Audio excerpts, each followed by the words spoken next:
Hi, I'm Mike Duheme, Commissioner of RCMP. I invite you to follow me today as I'm in Manitoba in a day of the life of the Commissioner.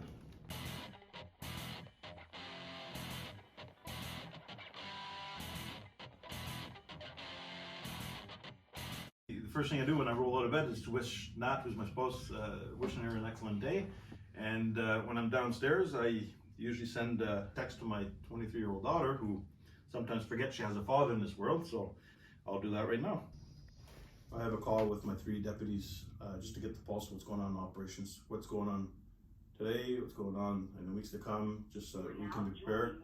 Anything that might break the news, I want to make sure that we brief the appropriate people accordingly. Hey Mark. Hey Mike, how are you? Good, self? Your secure phone with you? Do I have my secure phone? Yes. Just keep it high level.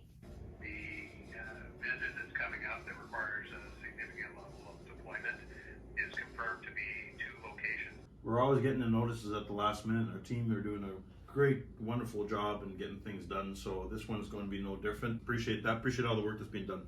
The organization is 30,000 strong of proud employees working across the country, ensuring Canadians are safe. And I need to be informed. It might sound funny, but every little detail that's going on across the country. Thanks for the update, Mark. All right, very good. Take care. Okay, bye. As I was putting the boots on this morning, a lace snapped. So I had to quickly tie them together. I just hope that the Sergeant Major Bettina doesn't spot it. 9 o'clock morning brief with my direct reports. I hate this music. Good morning, folks. What's in the cooker, or what's coming out from the Minister's office, and anything we need to prepare for that day, or the next day, or the weeks to come. Good morning. A few things on the ministerial side. So, remind me again, C20? That's the new CRTC. You can put some bullets in your binder. Okay, don't put too much information, just a few bullets. He's aware that we gave Kevin a bit of an ops briefing that he contacted me. Yeah, we should start bringing people in these remote areas to see some of the conditions our members are actually living in. Anything else, Al? Negative, Commissioner. Just safe travels home. Okay, thanks for the update, folks, and have a good weekend. Today we're going to an award ceremony. It's rewarding for me to be able to recognize the excellent work that's being done. There. Have you heard of that? And because I'm as flexible as 2x4, I'll need you someone to just put it through. Yeah, there you go. Thanks. Sergeant Majors would love me. There you go. Done. Make sure this is on mute. And that loves me. Okay. Ready to go? Yeah. Okay.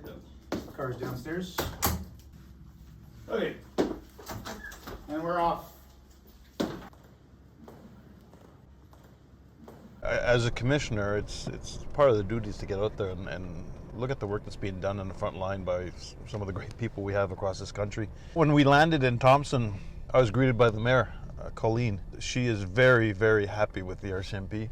I see the great work, but when you hear it from someone that's not part of the organization, a person who which we provide a service to, and they highlight the excellent work we do, it's always gratifying to me. And I'm not there pretending I'm going to fix everything the next day, but it's always rewarding for me to connect with the people on the front line on the excellent work that's being done, especially in areas in areas that are sometimes challenging, like Thompson.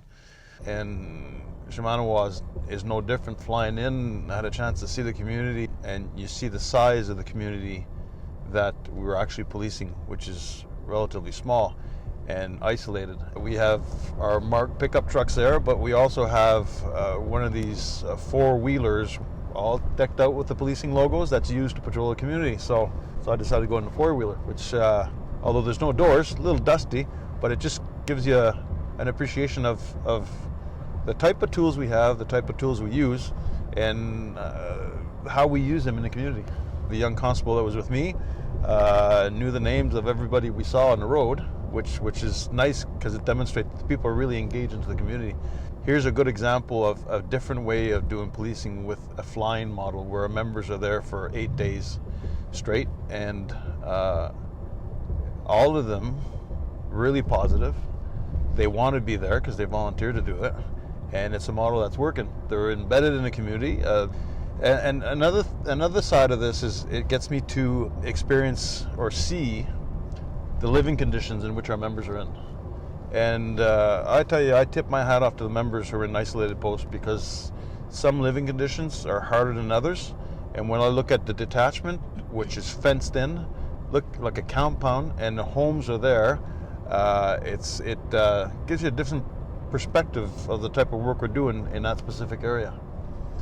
We go into Saint-Pierre-Joly, and as I opened the door, greeted the detachment, Caro, who's a good friend of my daughter, she was there, so couldn't help myself but give her a hug. Both of them studied together. She'd come over the house the odd time for dinner, so it was really, really nice to see her. A lot of young people in the detachment there, francophone, which surprised me that we had that many francophones in that detachment. I came to realize afterwards that there's a strong French community there and whatnot. So it was nice. It was then here again is another open, fluid discussion in both in French and English with the members there. Again, every detachment is the people are different, but we're all under the same organization. It's really nice to chat with them and just see what's going on. The number one thing is really connecting with the members, listening to them, just being present. I look at today we're going to an award ceremony. It's rewarding for me to be able to recognize the excellent work that's being done.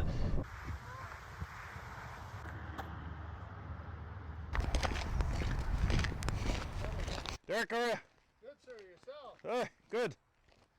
Thanks. Right off the bat, I'm going to point out this building because in 1873, the first 150 members of the Northwest Mounted Police actually barracked within this building. Unreal. 150 guys crammed in here. 150 years ago. 150 years ago. I got goosebumps. Yeah. So they got here late October. They had already dealt with blizzards, and then they spent the first winter here. They had straw mattresses that they had to stuff themselves on a couple of planks, and then they stacked as many buffalo hides as they could for warmth and comfort. And then they moved to Fort Dufferin, and on the 8th of July, they began the March West. The March West. History lessons have been given out. Yeah, it's pretty cool, eh? This is a cool spot. Yeah. What are you guys receiving an award for? Commendation for outstanding service. Good. Yourself? Bravery. So you must be a swimmer if you jump in the river. I am actually, yeah. It was exhausting. It's actually 5 years to the day today. My only regret's not serving up north. That's my only regret. I tell people, if you have a chance, go. Sure. Hey? Not to I'll look come at back it. as a reservist. There you go. Go up there. Congratulations again, both of you. Yeah, thank you. As you can see, we have a special guest, the Commissioner. Yeah, Roshan. Roshan's here. Hey, sir. I just want to say that it's all about you today. Have fun and congratulations for the award and for what you've done. So, thanks.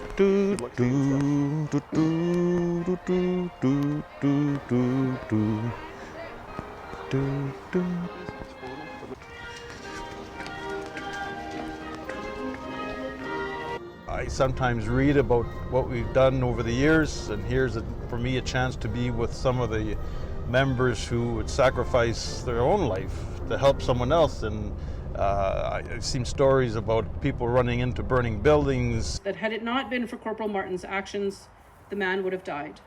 Ladies and gentlemen, Corporal Mike Martins. You need people jumping in to frigid waters. Ladies and gentlemen, Constable Justin Dickens.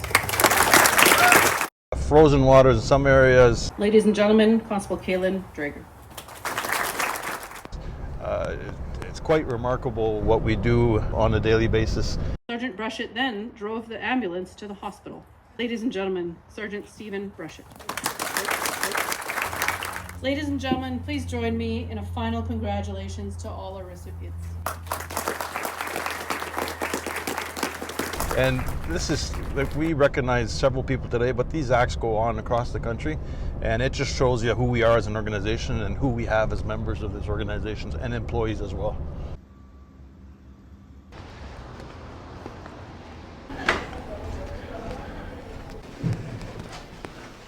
Hey. So it's almost 5 o'clock, and going to Manitoba RCMP's 150th ball that's held at Fort Garry Hotel. And this is a good way to wrap up my visit here in Manitoba. And now going to spend a lovely evening with over 400 people in the room. So it should be a really good time.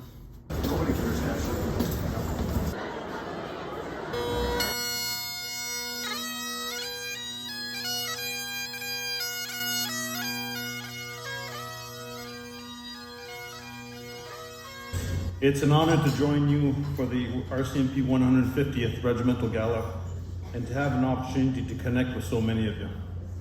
I've had a chance for the last couple of days visit several detachments, and everywhere I go, it's an eye-opener. So there's a lot of good work being done in division, so thank you.